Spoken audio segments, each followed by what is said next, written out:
महाराष्ट्राच्या वीज क्षेत्रासाठी मोठी बातमी.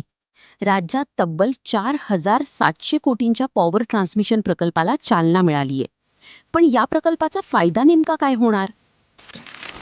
महाराष्ट्रातील वाढती वीज मागणी आणि भविष्यातील औद्योगिक विकास लक्षात घेऊन 4,700 कोटींचा पॉवर ट्रान्समिशन प्रकल्प महत्त्वाचा ठरणार आहे. या प्रकल्पामुळे राज्यातील वीज वहनाची क्षमता मजबूत होण्यास मदत होणार असून वाढत्या औद्योगिक आणि शहरी भागांना अधिक सक्षम वीज पुरवठा उपलब्ध करून देण्याच्या दृष्टीने हे मोठे पाऊल मानले जात आहे. विशेषतः नवीन उद्योग, पायाभूत सुविधा आणि वाढत्या वीज वापरामुळे ट्रान्समिशन नेटवर्कवर येणारा ताण कमी करण्यासाठी अशा प्रकल्पांची भूमिका महत्त्वाची असते.